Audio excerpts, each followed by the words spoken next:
మహాభారతం సులభ శైలిలో కాశీరాజు కుమార్తెలు అంబ, అంబిక, అంబాలిక.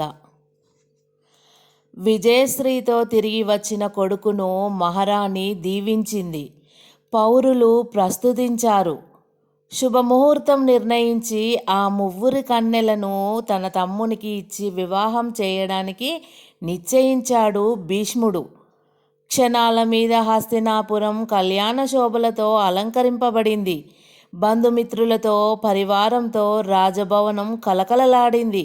సత్యవతీదేవి అనుజ్ఞానుసారం ముత్తైదువులు కాశీపుత్రికలను అలంకరించడం కోసం అంతఃపురానికి వెళ్ళారు. అదే సమయంలో ఆప్తులతో తల్లితో వేడుకగా మాట్లాడుతోన్న భీష్ముని దగ్గరికి వచ్చి ఒక పరిచారిక నమస్కరించి, ప్రభు, ఎన్ని విధాల ప్రయత్నించినా కాశీరాజు పుత్రికలలో జ్యేష్ఠురాలైన అంబకుమారి పెళ్లి కూతుర్ని చేయనివ్వటం లేదు అని విన్నవించింది. భీష్ముడు వెంటనే తల్లిని మంత్రులను వెంటబెట్టుకొని అభ్యంతర గృహానికి వెళ్ళాడు. అంబ భీష్మునికి సత్యవతికి నమస్కరించింది. అమ్మ, ఇదివరకే సాల్వభూపతికి నా హృదయాన్ని సమర్పించాను. అతడు కూడా నన్ను గాఢంగా ప్రేమించాడు. ఈ విషయం తెలియక నీ కుమారుడు నన్ను కూడా నా చెల్లెళ్లతో బలవంతంగా ఇక్కడికి తీసుకువచ్చాడు. ధర్మజ్ఞులైన మీ ఇద్దరు నాకు న్యాయం కలిగిస్తారని ఆశతో ఉన్నాను అంది అంబ. వెంటనే సత్యవతి భీష్ముని వైపు చూసింది. అమ్మ, పొరపాటు జరిగింది, కానీ అది నా వల్ల మాత్రం కాదు. ఈ కన్య అక్కడే ఈ విషయం వివరించి ఉంటే పరిస్థితిని ఇంత దూరం రానిచ్చేవాడిని కాను. ఇప్పుడు మాత్రం మించిపోలేదులే. పరుని మీద మనసును నిలుపుకొని ఉన్న కన్యను నా తమ్మునికి వివాహం చేయడానికి నేను కూడా అంగీకరించను. ఈ సౌభాగ్యవతిని సగౌరవంగా సాలుని దగ్గరికి పంపిస్తాను అన్నాడు భీష్ముడు.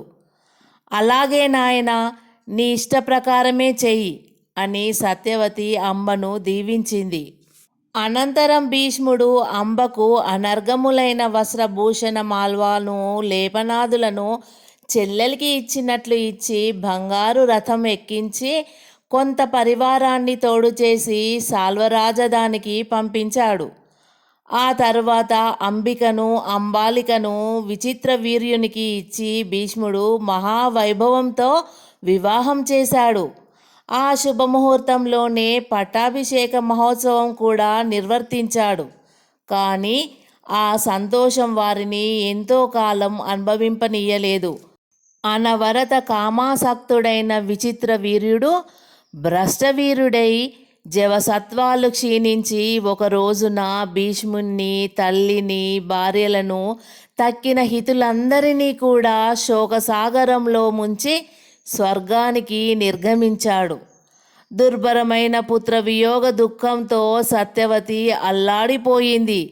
ప్రియ మనోనాథుని దూరం చేసుకొని పసుపు కుంకుమలను పోగొట్టుకొని లేత వయసులోనే వైధవ్య ప్రాప్తిని అనుభవించిన అంబిక, అంబాలిక కృంగిపోయారు. తమ్ములు ఇద్దరు కూడా ఒకరి తర్వాత ఒకరు తన కళ్ళ ముందే కాలవాహినిలో కలిసిపోయినందుకు భీష్ముడు చిత్తాక్రాంత చిత్తుడైపోయాడు. కొన్నాళ్లకు ఆ దుఃఖం నుండి తేరుకొని సత్యవతి భీష్ముణ్ణి చేరబిలిచి ఇలా అంది. తండ్రి, నీ తండ్రి వంశానికి ఆధారభూతులైన నీ తమ్ముళ్ళు ఇద్దరు కూడా ఇంత త్వరలో అనపత్యులై మనలను విడిచిపెట్టిపోయారు. వంశరక్షణ ఇప్పట్లో ఎంత అవసరమో నీకు నేను వివరించవలసిన అవసరం లేదు. నా మాట పాటించి నువ్వు నీ తండ్రి క్షేమం కోరి చేసిన భీషణ ప్రతిజ్ఞను, నీ తండ్రి శ్రేయస్సును కోరే విడిచిపెట్టు. వివాహం చేసుకొని పుత్రవంతుడవై భరత వంశాన్ని నిలబెట్టు నాయనా అని బ్రతిమిలాడింది సత్యవతి. భీష్ముడు తల్లి మాటలకు స్నిగ్ధ గంభీరమైన దృఢస్వరముతో ఇలా సమాధానం చెప్పాడు.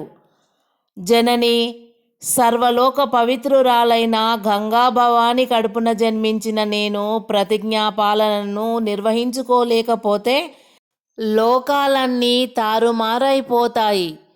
తల్లి, సూర్యచంద్రులు, భూమి ఆకాశాలు కూడా తమ తమ స్థానాలలో ఉండలేవు. నీ ఆజ్ఞను అవజ్ఞ పాలు చేస్తున్నానని బాధపడవద్దు. నేను వివాహం చేసుకోవడం అనేది జరగదు, కనీసం కలలో కూడా జరగదు అని భీష్ముడు చెప్పాడు. మరి మన వంశం ఇంతటితో అంతరించిపోవలసిందేనా నాయనా అని అడిగింది సత్యవతి. అలా అంటూనే, నీ తండ్రి తక్కిన నీ పితృదేవతలు శ్రాద్ధకర్మలు నిర్వహించే వంశ శుభంకరులు లేకుండా నరకంలో పడి కొట్టుకులాడవలసిందే నా తండ్రి అని దుఃఖించసాగింది సత్యవతి. భీష్ముడు ఆమెను ఓదార్చి మళ్ళీ ఇలా అన్నాడు. అమ్మా, మన వంశం నశించకుండా నేను ఒక క్షత్రియ ధర్మం వివరిస్తాను. ధర్మశాస్త్రజ్ఞులైన విప్రులతో, మహర్షులతో ఆలోచించి ఆ విధానం యోగ్యమైనదని నీకు అనిపిస్తేనే అని అంటుండగానే సత్యవతి గద్గద స్వరంతో, నాయనా భీష్మ అంది బాధగా. భీష్ముడు తల్లిని బాధించిన కారణమేమిటో తెలియక ఆశ్చర్యంగా చూశాడు. ఇంతకాలానికి నన్ను పరాయిదాన్ని చేసి మాట్లాడుతున్నావా తండ్రి అంది వృద్ధ కంఠంతో. భీష్మునికి తన పొరపాటు అర్థమైంది. కర్తవ్యం తను నిర్ణయించకుండా ఆమె మీదికి త్రోసినందుకు బాధపడిందని గ్రహించాడు. యోగ్యమైనదని నాకు అనిపించడమేమిటి నాయనా? నీ నిర్ణయానికి ఇంతవరకు ఏనాడైనా తిరుగు జరిగిందా? నీ తల్లి నీ మీదే పంచ ప్రాణాలు పెట్టుకొని బ్రతుకుతోందని మర్చిపోయావా తండ్రి? నిన్ను మించిన ధర్మజ్ఞులు ప్రపంచంలో ఎవ్వరూ లేరు. ఈ విషయంలో నువ్వు చేయదలుచుకున్నది వెంటనే చేసేయంది సత్యవతి. తల్లి, విచారం విడిచిపెట్టి ఇక కర్తవ్యం వివరిస్తాను విను. పూర్వం పరశురాముడు ప్రతీకార వాంఛతో క్షత్రియుల కులమంతటినీ రూపుమాపిన తరువాత రాజవంశంలో స్త్రీలు మాత్రమే మిగిలారు. అప్పుడు వాళ్ళందరూ బ్రాహ్మణులను ఆరాధించి వారి అనుగ్రహం వల్ల సంతానవంతులై తిరిగి తమ తమ వంశాలను ఉద్ధరించుకున్నారు. వంశం క్షీణిస్తున్న తరుణంలో క్షత్రియ తరుణులు అగ్రకులీనులైన బ్రాహ్మణోత్తములను సేవిస్తే తప్పులేదు తల్లి. ఈ ధర్మం వివరించే ఇతిహాసం చెబుతాను విను అని భీష్ముడు సత్యవతితో ఇలా చెప్పనారంభించాడు.